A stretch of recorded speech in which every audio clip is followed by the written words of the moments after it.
खाद बीज पर सदन में संग्राम। जी हाँ, नमस्कार, मैं हूं कपिल मिश्रा और आप देख रहे हैं हमारा विशेष कार्यक्रम छत्तीसगढ़ के बात हमारे साथ।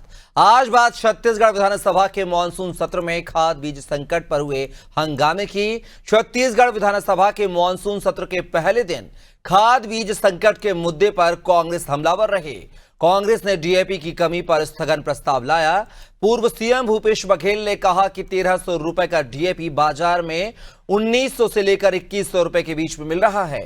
धान उत्पादन कम करने के लिए सरकार खाद रोक रही है। बाजारों में अमानक बीज मिल रहे हैं। सरकार की निष्क्रियता के कारण प्रदेश में खाद और बीज की कमी है। इससे पहले नेता प्रतिपक्ष रणदास महंत ने ध्यान आकर्षण में खाद का मुद्दा उठाया और कहा कि व्यापारियों के पास खाद उपलब्ध है किंतु सरकारी समिति में खाद नहीं है। कांग्रेस के हंगामे के बाद कृषि मंत्री रामविचार नेताम ने कांग्रेस के बयानबाजी को गलत बताया और आरोप लगाया। नेताम ने कहा कि पिछले साल की तुलना में कहीं अधिक खाद बीज वितरण और भंडारण किया गया है। नेताम ने कहा कि वैश्विक समस्याओं के चलते सरकार डीएपी की आपूर्ति नहीं कर पा रही है किंतु बाकी उर्वरक का पर्याप्त भंडारण है। डीएपी की कमी दूसरी खाद से पूरी करेंगे।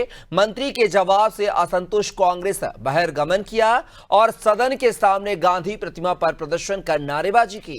कांग्रेस के तेवर देखकर लग रहा है कि खाद बीज संकट पर आगे भी हंगामा जारी रहेगा।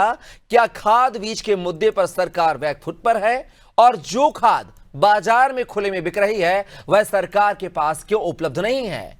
आज की जो चर्चा इन्हीं सवालों के इर्द गिर्द है।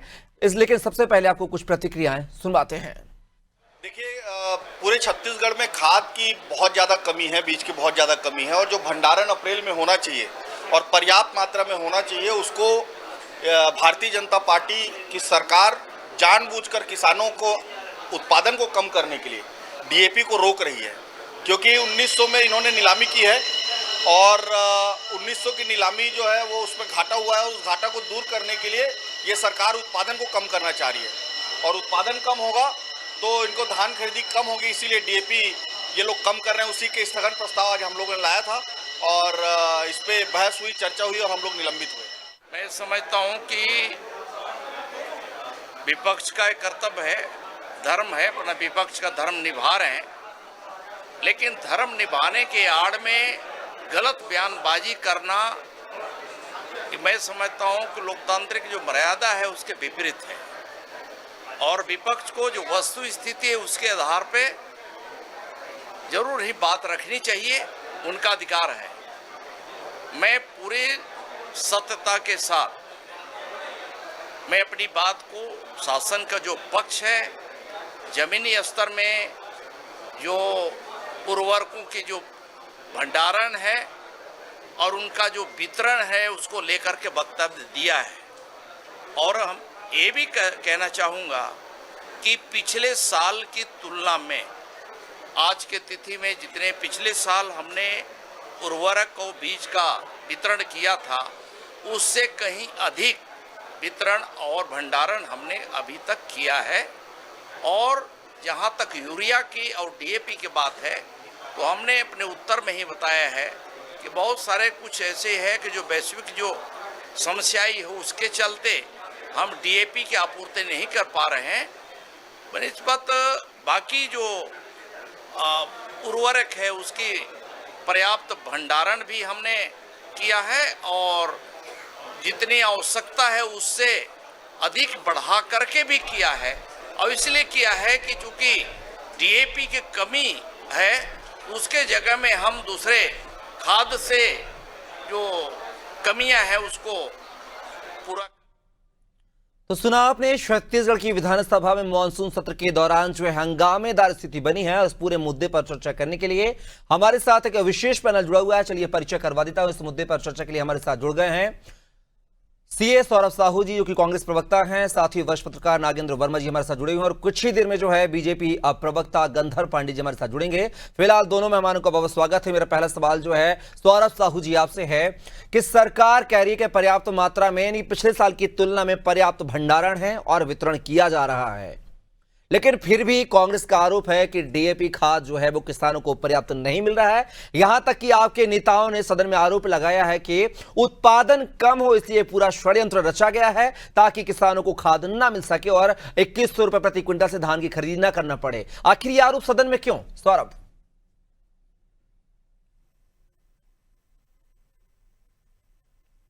सौरभ जी, की आवाज मिल रही है आपको मेरी?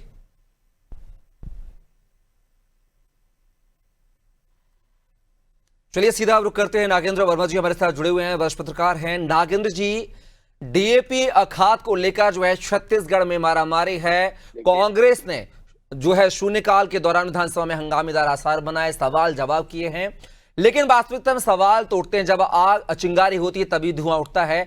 क्या माना जाए, सरकार के जो दावे कर रही है, जो वादे कर रही है, हालांकि कमी किसी भी रीजन में हो सकती है, रैक उतरने में देरी हो सकती है, शासन प्रशासन की माफी चाहेंगे जो अधिकारी कर्मचारी उनकी भी लापरवाही हो सकती है। ऐसे में कैसे देखें इस कमी को? देखिए कपिल जी, सत्र में बात पे जब प्रतिपक्ष ने सरकार से सवाल किया तो कृषि मंत्री ने साफ साफ कहा कि हमारे पास ऐसी कोई कमी की बात नहीं है, हमारे पास पर्याप्त भंडारण है।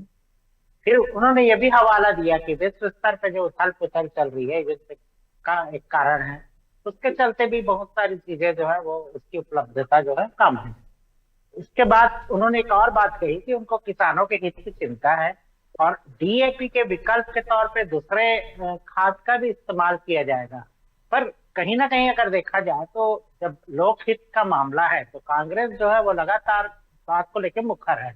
आपको ध्यान होगा कि पिछली कांग्रेस सरकार ने अपनी छवि किसानों के हितैषियों की बनाई थी और एक मुझे लगता है कि वो ग्रामीण अर्थव्यवस्था को सुदृढ़ करने के अपने मिशन पे लगातार चल के अपनी लोकप्रियता बना के रखे हुए थे। अब कमोबेश उसी स्थिति को पुनः बनाए रखने के लिए कांग्रेस जो है वो लगातार प्रयास कर रही है कि किसानों की समस्या से वो सदन को अवगत कराए, सरकार को इसी मुद्दे पे घेरे और कहीं ना कहीं ये एक उनका दायित्व भी बनता है क्योंकि वो एक सशक्त प्रतिपक्ष की भूमिका में है। और क्योंकि सिर्फ ये मानसून सत्र नहीं है, छत्तीसगढ़ में मानसून जो है वो कृषि के लिए बहुत ही महत्वपूर्ण अवसर होता है। हमारे यहाँ का जो है वो पैडी फील्ड है, धान की खेती हमारे यहाँ सबसे महत्वपूर्ण है और इसमें यूरिया डीएपी ये सबसे महत्वपूर्ण खाद है जो कि फसल को तेजी से आगे बढ़ाते हैं। लेकिन नागेंद्र जी, कांग्रेस के जो सवाल है वो कितने सही माने जाए? वो कह रहे हैं कि उत्पादन कम हो इसलिए डीएपी पर्याप्त मात्रा में उपलब्ध नहीं कराया जा रहा है किसानों को, ताकि 2100 रुपए प्रति क्विंटल की जो धान खरीदी का वादा है वो ना करना पड़े सरकार को। इन आरोपों को कैसे देखें? देखिए, ये इस तरीके की बात है तो मुझे लगता है कि ये कांग्रेस ने ये बात तो जरूर करी है, लेकिन ये ऐसा तो मुझे नहीं लगता कि कोई सरकार ऐसे करेगी, क्योंकि ये कल को अगर सरकार कांग्रेस की आती है बीजेपी की जगह और इस तरीके के एलिगेशन उनके ऊपर लगेंगे तो वो इसका क्या जवाब दे पाएंगे? तो जो भी सत्ता में रहता है वो अपने राजधर्म को निभाता है और जिनसे उन्होंने वादा किया है कि आपको अच्छी फसल दिलाएंगे और उसका मुआवजा अच्छा मिलेगा, तो वो मुझे लगता है कि ये सवाल में कहीं ना कहीं वो गंभीरता वो जायज नहीं है और जनता के भी पैमाने में ये सवाल। चलिए, विपक्ष का काम है सवाल उठाना, उठा रही अपना काम कर रही है। चलिए हमारे साथ बने रहेगा, सीधा रुख करेंगे। आलोक सोनी जी बीजेपी नेता हमारे साथ जुड़ गए हैं। आलोक जी, बहुत स्वागत है आपका हमारी चर्चा में। आलोक जी, कांग्रेस जो है सदन में कई प्रकार के आरोप लगा रही है खाद वितरण को लेकर। कहा जा रहा है कि जो सरकार है वो किसानों को डीएपी खाद जो यूरिया उपलब्ध नहीं करा रहा है, इसलिए नहीं करा रहा है ताकि उत्पादन ना बढ़े, और उत्पादन बढ़ता है तो 2100 रुपए प्रति क्विंटल धान खरीदी का जो आपने वादा किया था वो ना करना पड़े। कुल मिला के किसानों के उत्पादन को कम लाने के लिए जो आप पर्याप्त मात्रा में खाद उपलब्ध नहीं करा रहे हैं, ऐसे कांग्रेस के आरोप है। कितनी सच्चाई है कांग्रेस के आरोप में आलोक जी? देखिए, कितना मतलब कांग्रेस जैसी इतनी बड़ी राष्ट्रीय स्तर की पार्टी और ऐसे बचकाने अगर प्रश्न पूछे और बचकाने सवाल यदि करे और सरकार के सामने, सत्ता के सामने, विधानसभा में, तो ये अपने आप हमें हास्यास्पद हो जाता है। कपिल जी, मेरी एक बात को आप समझिएगा, आप एक खेत के मालिक है, अगर आपके पास में कहीं पे खाद की कोई कमी होगी, आप सरकार, चलो इस बात को भी मान लें कि अगर सरकार से आपको खाद की व्यवस्था कम हो जाती है तो क्या आप कहीं और से व्यवस्था नहीं करेंगे? कहीं ना कहीं से अरेंज करके आप खेती तो करेंगे। तो ये किस तरह का हास्यास्पद जो आरोप जो है इस वक्त विपक्ष लगा रहा है, ये मेरे लिए तो समझ से आरुष जी, परे है। थोड़ा सा मैं आपसे यहाँ पे इंटरप्ट करना चाहूंगा। आपने कहा कि अगर मैं खेत का मालिक हूं, अगर मुझे खाद चाहिए तो कहीं ना कहीं से मैं व्यवस्था करूंगा। तो क्या सरकार ये चाहती है, आपके बयान से ये मान लिया जाए कि किसान जो है प्राइवेट दुकानदारों की तरफ रुख करें? बिल्कुल नहीं, बिल्कुल नहीं। सरकार तो भारतीय जनता पार्टी की खास करके सर्वोपरि हमने उन अन्न उपजाने वाले कृषक भाइयों को सर्वोपरि रखा है, अन्नदाता को सर्वोपरि रखा है। उनके हित के लिए वो तमाम योजनाएं चलाई हैं, उनके हित के लिए ही हमने जो धान का बोनस है उसे घोषित किया हुआ है, जो किसान सम्मान योजना है उसे लाया हुआ है। ये तो संभव ही नहीं। भारतीय जनता पार्टी वो पार्टी है जिसने कृषकों के सम्मान में बहुत सारी कृषकों के लिए योजनाएं, इनफैक्ट उनको जो सोलर पैनल, सोलर के माध्यम से जो कई जगह पर ऐसी जहाँ बिजली की उपलब्धता नहीं है वहां पर में भी हम पंप लगाने के लिए सब्सिडी प्रोवाइड कर रहे हैं। आलोक जी, सरकार जो है, आलोक जी कृषकों के लिए यदि सरकार समर्पित है तो फिर खाद जो है प्राइवेट दुकानों में तो उपलब्ध है लेकिन सोसाइटी में उपलब्ध नहीं है। इसकी वजह क्या माने, इसकी वजह बता दीजिए फिर। नहीं, ऐसी कोई वजह नहीं है। सोसाइटी में भी खाद उपलब्ध है। कहीं कहीं किसी एक पर्टिकुलर प्लेस की यदि आप बात करेंगे वहां ये संभव है। और जो खाद की आप इस बार अगर आप खाद की बात करेंगे तो ओवरऑल जो खाद का जो रॉ मटेरियल आता है वो आता है मोस्टली जो है इजराइल से या फिर जिस देश में यूक्रेन से। तो ये दोनों जो देश है इस वक्त युद्ध से जूझ रहे थे, इसलिए थोड़ी सी जो स्केर्सिटी जो है वो अनुपलब्धता सभी तरफ रही। मैं केवल सरकारी क्षेत्र में नहीं या शासकीय क्षेत्र में नहीं कहूंगा, ओवरऑल सभी जगह पर में इसके भूपेश बघेल जी कह रहे हैं कि अगर खाद पर वैश्विक बाधा आ रहा है, वैश्विक स्तर की जो लड़ाई बाधा आ रही है, फिर जो आ रहा है तो फिर वो कहां से आ रहा है? और फिर आना चाहिए तो पर्याप्त मात्रा में आना चाहिए। नहीं, इसीलिए हाँ, नहीं ऐसा नहीं है।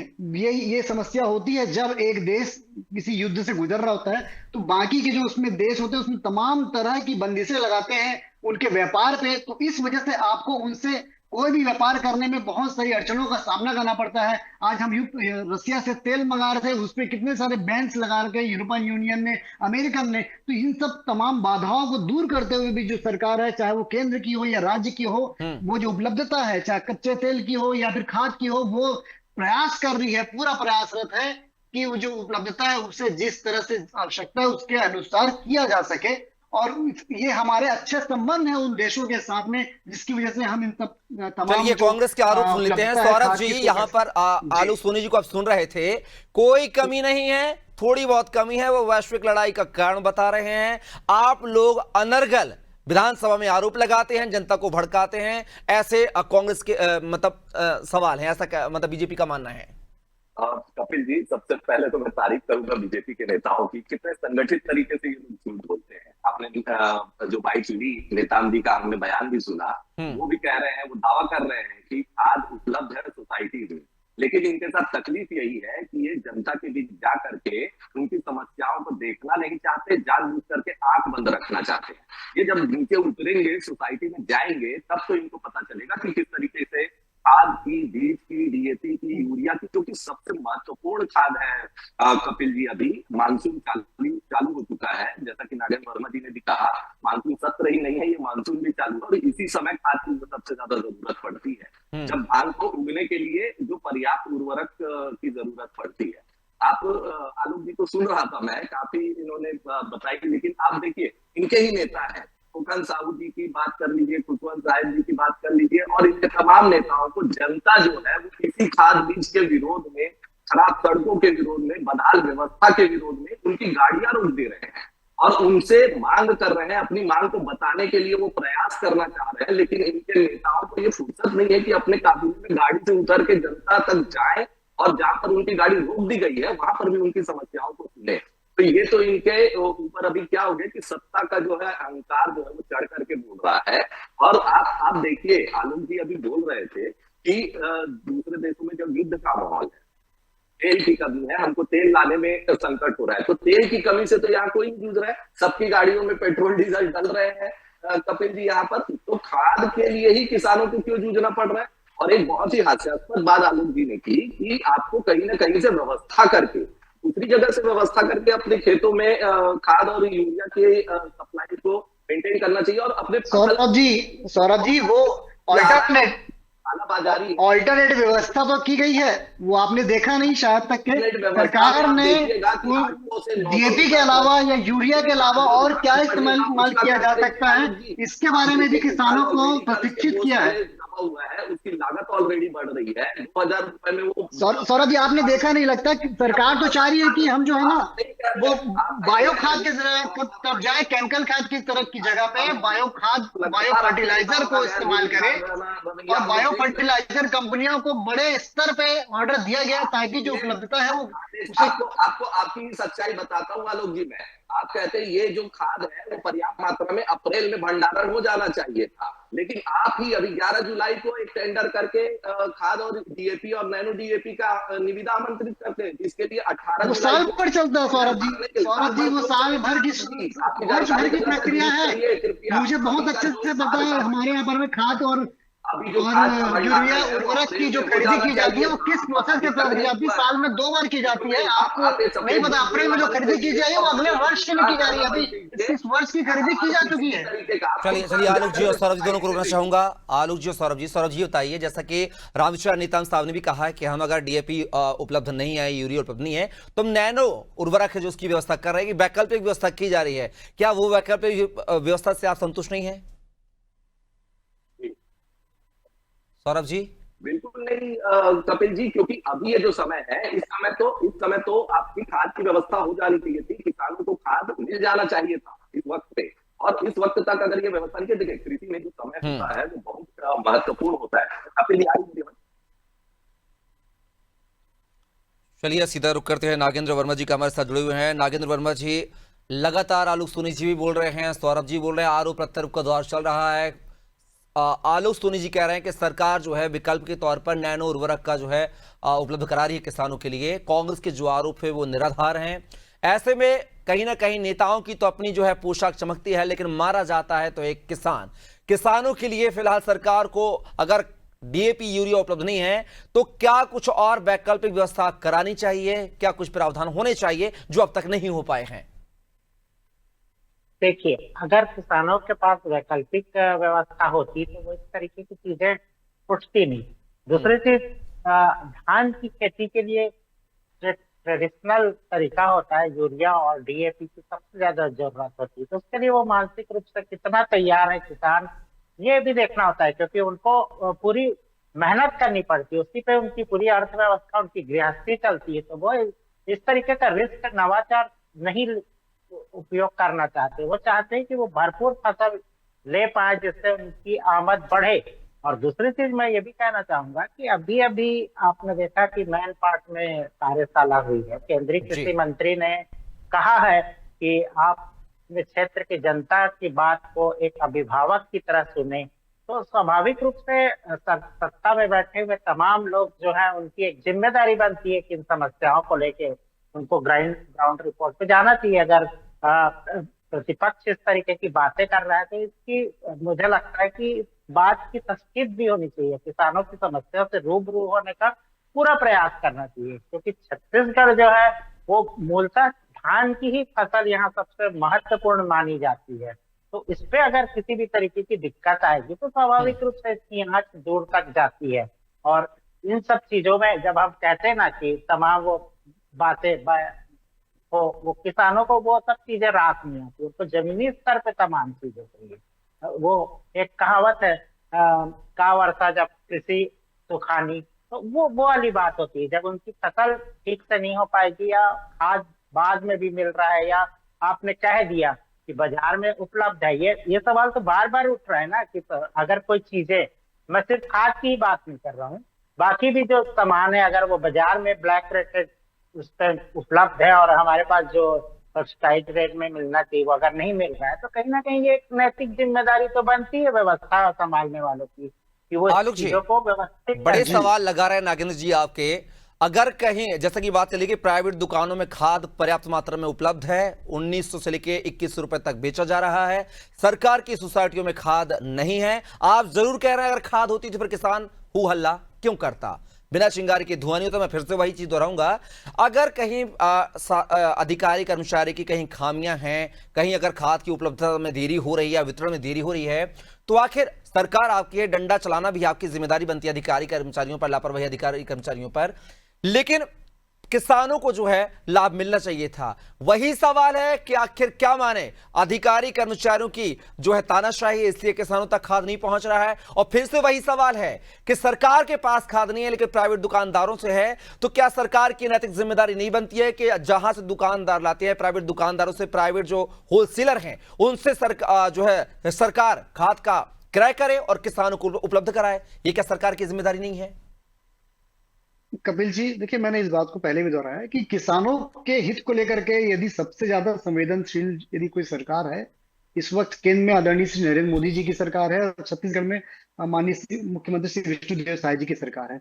हम ही हैं जिन्होंने सबसे ज्यादा जो एमएसपी है वो पिछले 2014 से लेकर के अब तक, चाहे वो केवल धान की फसल हो या अन्य फसल हो, सबके लिए सबसे ज्यादा एमएसपी का जो घोषणा है, एमएसपी को जो बढ़ाया है वो हमने बढ़ाया है।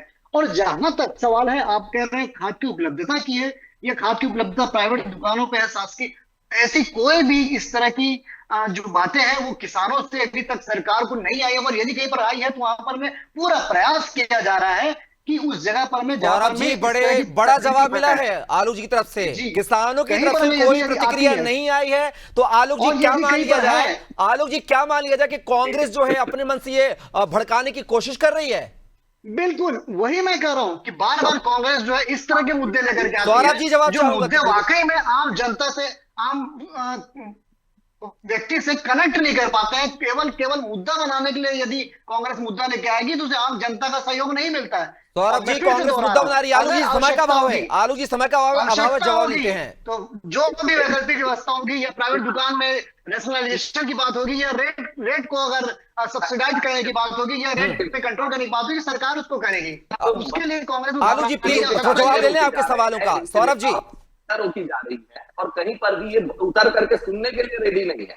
मतलब ये किसानों का ही विरोध है कि जहां जहां पर, और ये जा करके देखे ना सोसाइटियों में, इनके नेता जा करके देखे। मैं तो आमंत्रित करता हूं कि एक कांग्रेस का भी नेता चले और बीजेपी का भी नेता चले और सोसाइटी में जा करके खड़े हों, तो वहां पर इनको असली वस्तु स्थिति समझ आएगी कि क्या कमी है और कैसे कमी है। निश्चित रूप से इनको बड़ी बड़ी बातें नहीं करनी चाहिए। आज किसान जो है वो फंसा हुआ है, और अगर ये सचमुच हितैषी है, तो हम तो कहते हैं किसानों के हितैषी बनने की एक्टिंग ना करें, इनको सही में यूरिया और डीएपी और जो भी आवश्यक खाद है वो उपलब्ध कराया जाए, ताकि वो अपने जो फसल का उत्पादन सही ढंग से ले सके। और फिर ये किस तरीके से उसकी खरीदी करेंगे ये तो इनका विषय है, उस पर बाद में चर्चा करेंगे। लेकिन आज जो जरूरत है वो किसानों के साथ खड़े होने की है और उनको जो आवश्यक उर्वरक है उपलब्ध कराने की जरूरत है। चलिए, आप तीनों में माना हमारी चर्चा का हिस्सा बने। नागिन जी आपका, सौरभ जी आपका, साथ ही आलोक जी आपका बहुत बहुत शुक्रिया, धन्यवाद। तो छत्तीसगढ़ में खाद की कमी का जो मुद्दा है वो विधानसभा में गूंजा है। हालांकि एक जिम्मेदार विपक्ष होने की जो भूमिका है वो कांग्रेस अदा कर रहा है, लेकिन सरकार जो है बार बार कह रही है कि किसानों को खाद की कमी नहीं, और जहां कमी है वहां वैकल्पिक खाद यानी कि नैनो उर्वरक की व्यवस्था कराई जा रही है। लेकिन देखना हो कि वास्तविकता में खाद की कमी से जूझ रहे किसानों को क्या सरकार की तरफ से राहत मिलती हुई नजर आएगी, और कांग्रेस के आरोपों में कितनी सच्चाई है यह भी देखना दिलचस्प होगा। फिलहाल के लिए बस इतना ही। आप बने रहिए अनादि टीवी के साथ। नमस्कार।